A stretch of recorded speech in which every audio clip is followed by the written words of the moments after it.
So here we are in the digital age of commerce. How does it feel? Does it feel like the Shangri-La we were promised? Do you remember 15 years ago when e-commerce just began to take hold? They said, we'll be making money while we sleep, right? We'll be able to deliver perfectly consistent customer experiences. We'll be able to measure and track those experiences. Now, 15 years later, we've got mobile devices where we can not only communicate with customers more places than ever before, we can deliver customer experiences in more places than ever before.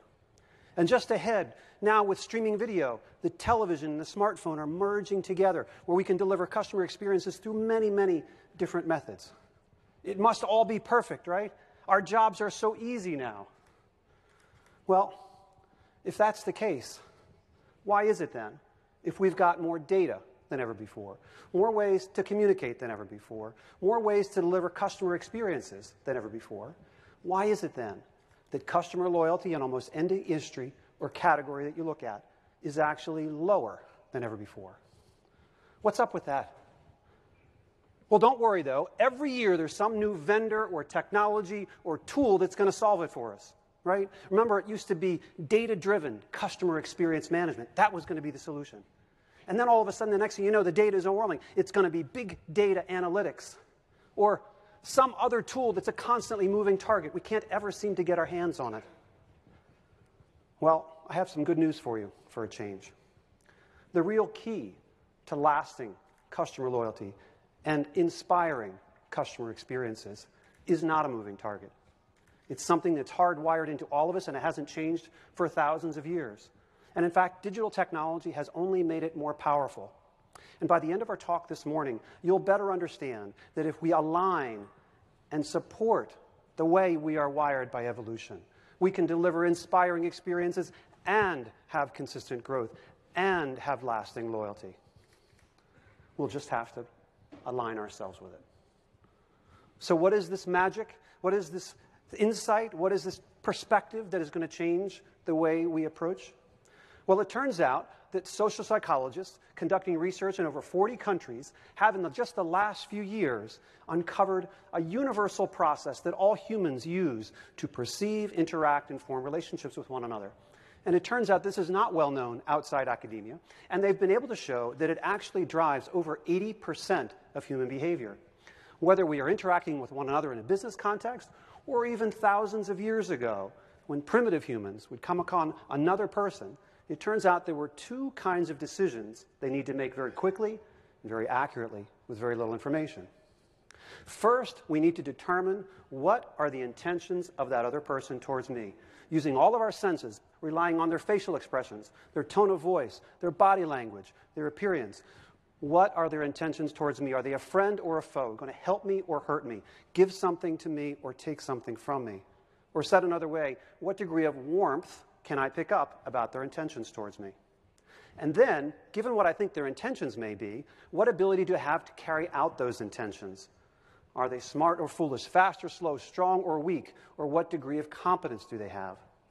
And it turns out these basic perceptions of warmth and competence have been crucial throughout human history. And in the original game of Survivor, or as you call it here, supervivientes, 10,000 years ago, these are the most important decisions that humans made every day. Not only when they encountered strangers, but also in their interactions with people in their community, in their family, and in their tribe. Because in the original game of Supervivientes, if we got kicked out of the tribe, we didn't get to go to Redemption Island like they do on TV, right? More likely, we were dead within a few weeks because we're so dependent on one another for food, clothing, shelter, and protection. And so through evolution, humans became hardwired to make these decisions automatically, almost without thinking. We do it all day, every day, without even realizing it. So let me explain a little bit more about how this works. Actually, warmth you can think of as a whole category of perceptions. Things like, is this person honest? Are they trustworthy? Are they acting in my best interest? Are they only looking out for themselves? And the list could go on. You can think of all the different perceptions you might have about someone's intentions towards you. Then competence is all the things that you would think. Intelligence, resourcefulness, strength, creativity, reliability, and the list could go on. And it turns out that these warmth and competence perceptions actually lead to a predictable pattern of emotions. And it's those emotions that actually cause our behavior. So let me illustrate. Think for a moment about someone you know who's very warm, very friendly, very trustworthy, but is also extremely competent and skilled and capable at what they do. This typically causes us to feel pride and admiration. We are drawn to them. We become loyal to them. Now, if we flip that around and think of someone with all the same competence and skill, but is cold and unfriendly, and we're not sure that we can trust them, typically this causes us to feel envy and jealousy. They might be a threat to me. I'm not sure they can trust them, but I've got to go along to get along. And the behavior that comes from that, and grudging cooperation. On the other side of that, if we think of someone who's very warm and trustworthy, but really not very reliable, this causes us to feel pity and sympathy. They can't really help us. They can't really hurt us. And the behavior that comes from that is indifference and neglect. And of course, the worst combination that we all hate is if you're cold and incompetent. That just makes us angry, and we want to avoid you at all costs. And so these basic patterns of perception lead to these emotions are driving our behavior every day, whether we realize it or not. Let me give you a few examples that may sound familiar. We can actually plot these warmth on the vertical axis and competence on the horizontal axis. Now, if I said the name to you, Donald Trump, a name you may have heard in the news recently, if you're like most people in the United States, most people would say that Donald Trump is not a very warm and friendly and trustworthy person, but he's probably very wealthy, so he's probably very competent. And this is where Americans see Donald Trump. On the other hand, if you remember the name Paula Abdul, she was the compassionate but easily confused judge on American Idol. We see her as very warm but not very competent. Someone like Oprah Winfrey, we see as very warm and very competent, has a loyal following. And then if you remember the actor Charlie Sheen, who's been through all kinds of trouble and bizarre behavior, Charlie we see as cold and incompetent. And so these perceptions that we can easily identify with celebrities, we are also making these judgments every day as we interact with one another. And it turns out that it's not just other people that we perceive this way. Research studying warmth and competence have shown that humans are wired to perceive everything around us through this lens. So, for example, researchers have recently shown that animals we perceive through this same lens. So, for instance, our dogs and cats and horses we perceive as very warm and very competent. The rats and snakes and lizards we hold in great contempt. Lions and tigers and bears are competent but cold. But the place you don't want to be is up in the left-hand side, because that's where the pigs and cows and sheep that we eat for lunch every day end up. And it's also been shown that actually computers and even websites are judged through this lens of warmth and competence, guiding our behavior on realizing it every day. And so when I first became exposed to this work back in 2009, it occurred to me, if these warmth and competence perceptions are guiding so much of our behavior, how could they not be guiding our perceptions of companies and brands and our customer experiences? And so I reached out to one of the foremost experts on warmth and competence in the world, Dr. Susan Fisk at Princeton University, and we spent the next 3 years studying over 40 companies and brands, evaluating how their companies were perceived by their customers from a warmth and competence standpoint. And here's what we found. Up in the upper right-hand quadrant, we found lots of household names: Johnson & Johnson, Hershey, Coca-Cola, Amazon, and several nonprofits. In the lower left-hand side, we found many large banks, oil companies, and insurance companies, all the companies we hear so often, we are frustrated with in society. In the lower right-hand side, we found Mercedes and Rolls-Royce and Rolex.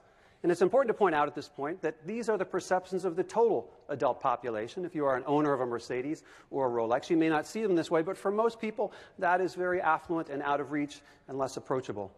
And at least in the United States, what we found in the upper left-hand quadrant was many government-subsidized entities like the Postal Service and the National Train Service that might not continue to exist without those public subsidies.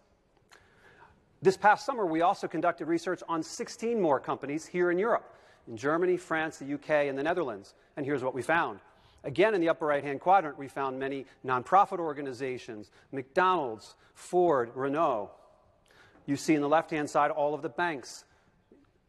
The right-hand side, many luxury brands, and again, up in the upper left-hand side, subsidized government public sector organizations. So this same pattern that we see in how we perceive people and animals also drives our perceptions towards companies and brands. And while it's all very interesting that they show up in similar quadrants, perhaps it was more important and much more critical from our perspective is that when we roll up all of that data and look at how it impacts customer perception, customer purchase intent, and customer loyalty, we find that over 50% of all purchase intent and loyalty can be explained by 4 basic human perceptions. Warmth, competence, capable, and competent. 4 human perceptions: warm, friendly, competent, and capable. Before we talk about price, before we talk about quality, before we talk about convenience, before we talk about location, or any of those other things we spend so much of our time trying to communicate and deliver in customer experience, the human side of the equation is making up over 50% of our behavior. And so perhaps it's no wonder that despite we've got more data than ever before, more ways to communicate than ever before, we've got less loyalty than ever before. Perhaps we've been missing half the picture that relates to the human side of our choices. And when I was exposed to this, it really shocked me. It caused me to challenge and wonder all the training and education I'd received during my career at large companies, that perhaps maybe 50% of everything that I had been taught and trained was either no longer true or may not have ever been true. And that perhaps there is a different way for us to do business where we can have loyalty and great customer experiences and growth without having to cut and slash and drive and twist. And it inspired me to want to share this message with others. And there's perhaps no better way to explain how this works in the real world than to share an actual story. Back in August of 2012, Teresa Cook lay dying in a hospital bed in Nashua, New Hampshire. And by her side was her 21-year-old grandson. Teresa was in the final stages of pancreatic cancer, which wreaks havoc on the digestive system, causing a loss of appetite and rapid weight loss, exactly the time where the body needs strength to fight the tumors. And so Brandon was trying to do whatever he could to get his grandmother to eat something. But she was resisting. She said, "This hospital food is awful. I want no part of it." But Brandon persisted, "Grandmother, you must eat something." And finally she said, "Well, there is one thing. If you could get me my favorite food, I'll give that a try." He said, "No problem, Grandmother. What is it? I'll take care of it right away." She said, "I could go for a bowl of clam chowder in a bread bowl from the Panera Bread shop." Brandon said, "No problem." He got on the phone right away, called up the Panera Bread shop in Nashua, New Hampshire, and said, "I'd like to place an order for clam chowder to take out." There was a long pause. And they said, "I'm sorry. During the summer, we only make clam chowder on Friday. Could you give us a call back on Friday?" And Brandon said, "No, you don't understand. My grandmother's very ill. If we don't get some food in her, she may not be with us on Friday." And so the manager got on the line, Susan Fortier, and she said, "No problem. Come right over. We'll have it ready for you when you get here." And they did have it ready. And in addition, Susan gave Brandon a box of cookies. And she said, "There's no charge. You just let us know if you need more clam chowder, and we'll be here for you." And he did let her know, because Teresa Cook had more clam chowder on that Friday and the following Tuesday. And it wasn't until Saturday, August 18th, that Teresa Cook quietly passed away with her family by her side. Clam chowder had sustained her for perhaps another week. And it was just a bowl of clam chowder, and it was just another week. But for Brandon and his grandmother, it was literally a matter of life and death, one they'd never forget. And it turns out there are a lot of other people that would never forget as well. Because on that first Tuesday, Brandon sent a little thank you note over to the folks at the Panera Bread shop. And he sent that thank you note on his Facebook page. And what do you imagine happened next? Within a few days, over 800,000 people from around the world had liked that post. Nearly 35,000 had posted comments, many of them saying things like, "This is why I am proud to work at Panera. This is why I'm taking my family to Panera Bread shop for dinner tonight." 5 sentences, 8 lines of text, a short gesture. What accounts for this tremendous outpouring of emotion and behavior? Was it the quality of the clam chowder? The location of the store? The speed of the service? The price? No, of course, it wasn't any of those things. It was a compassionate act of warmth towards another human. And we are wired to respond much more strongly to demonstrations of warmth than competence, because warmth was much more predictive of our survival in evolution. So despite all that we are taught and trained to tell us that all of our competence is responsible for our success, it's actually our warmth, our trustworthiness, our demonstration of goodwill towards others that is far more responsible for our success and that is far more effective at motivating others. And so what can we take away from this? Well, stories like this and all of our research have told us that, in fact, people were the first brands. Faces were the first logos. And all the branded trade and commerce we've been engaged in for the last several thousand years is simply an adaptation of the way that evolution wired us to interact and form relationships with one another. And so, in fact, we can say every human is a brand, and every brand is human. The way our brains are wired to interact and form loyalty to them is exactly the same. And if you think about it, it makes sense. For most of human history, commerce between people was conducted face-to-face. That's where we picked up all of that warmth and competence information, from facial expressions and tone of voice and body language and all of that. And there was a relationship between the merchant and the customer, an interdependent relationship, honestly, that if something went wrong, they had to look out for one another. We didn't have credit cards and direct deposit. We had to pay with IOUs. And if a customer was wronged by a merchant in a small community, usually it got worked out pretty quickly, because if you didn't make it right, pretty much everyone in town would know about it by Sunday church, and he'd come under pressure to make it right, or be run out of town and risk his livelihood. And so the decisions we made in those days were as much about the person we were dealing with as it was the product or service we were buying. And this worked great for thousands of years. And then a little something called the Industrial Revolution came along and changed everything. Let's go back and take an example. Imagine, for instance, a few hundred years ago, the cobbler that literally made shoes for each person, one shoe at a time, knew that customer by name, had that face-to-face interaction, formed that relationship. Then comes along the Industrial Revolution, mass production, mass distribution, mass communication. The shoes are made in a factory. They're shipped across the country. We don't see the people that make or sell us the shoes. To where we fast forward now, we don't even see the shoes themselves. We buy them online from Zappos or Amazon, and they show up in a box. If we don't like them, we send them back. And along the way, it's almost been the mass dehumanization of commerce between people. But now, within the last few years, something's changing.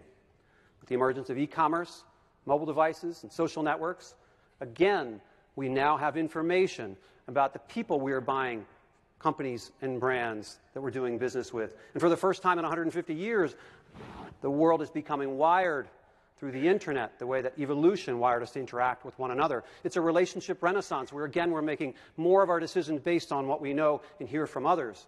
And it's not so much that if someone has a bad experience that everyone in town will know about it by the end of the day, but everybody in the country could know about it by the end of the hour.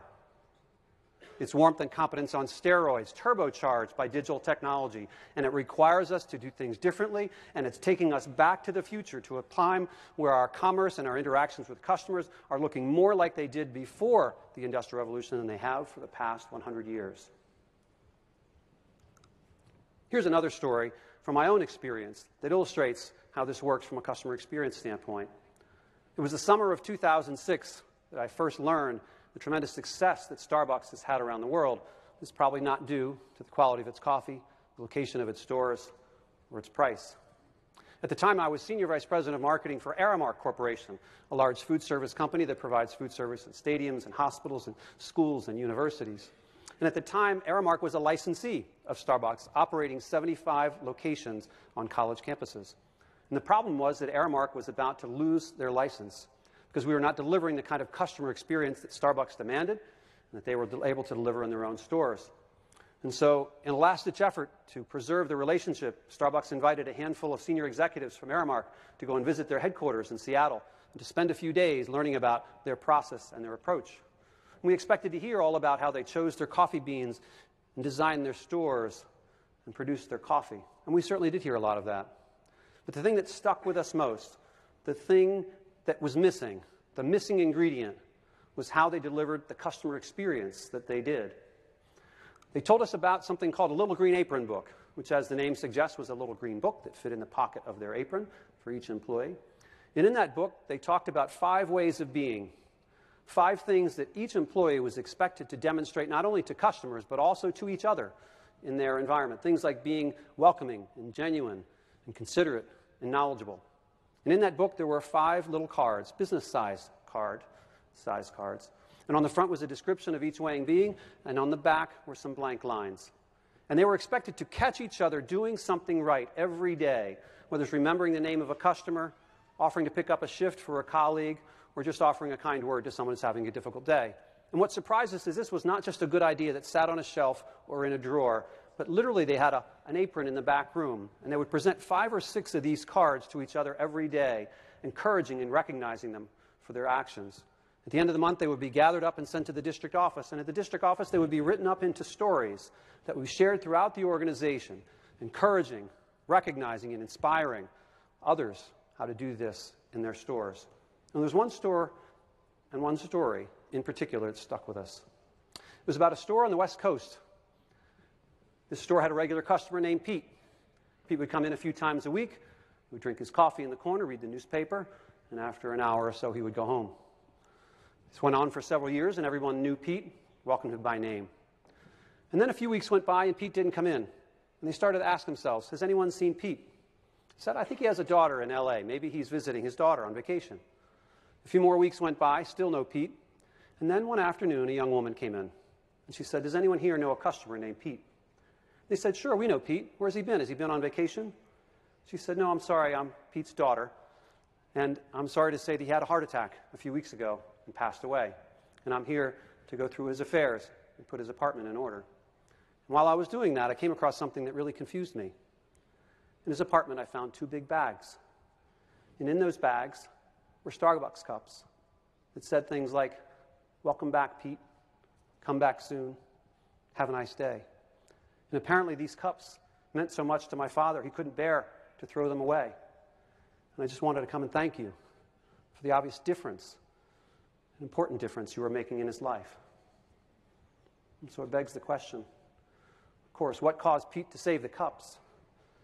It wasn't the location of the store, the speed of the service, the quality, or any of those things. It's these simple gestures of warmth towards others, towards our customers, towards our colleagues, that cost us very little, but have a far greater impact on the experience and the loyalty and the emotions that we feel. Sure, it was warmth and competent.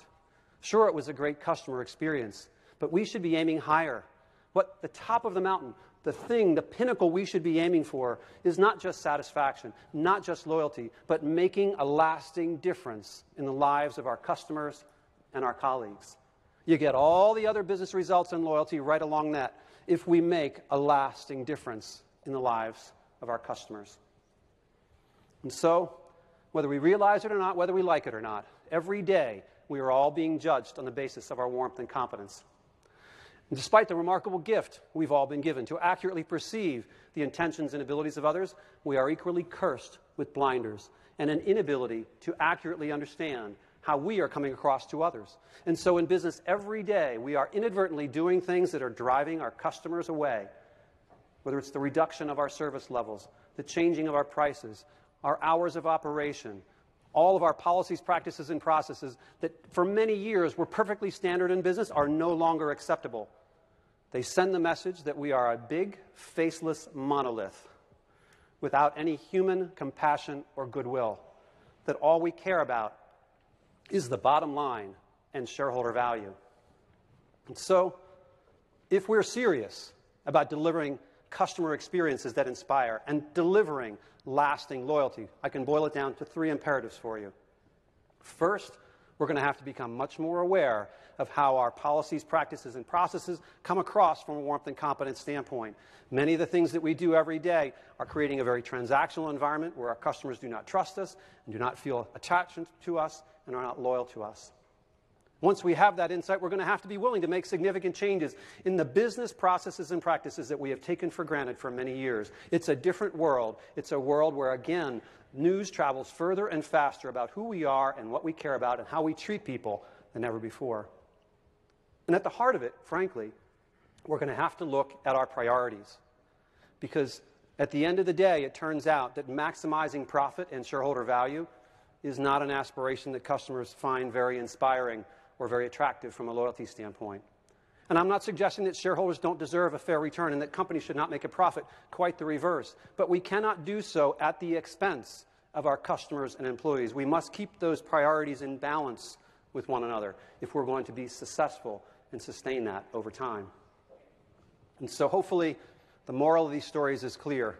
In a world where our reputation and our brand can be won or lost in a single day with a click of a mouse, with a touch of a screen, perhaps our ability to demonstrate warmth and competence to our customers is our greatest asset.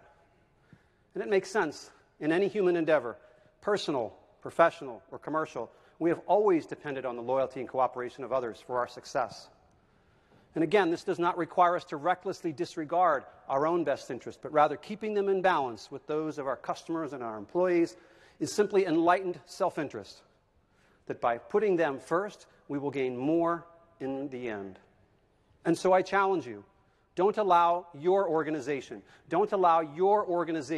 to be just one more faceless monolith. Embrace the human brand that is within each of you and each of your organizations. And in doing so, you'll be able to deliver much more powerful customer experiences that generate lasting customer loyalty, but perhaps more importantly, give you the opportunity to make a lasting difference in the lives of your customers. I hope this is helpful. Thank you very much.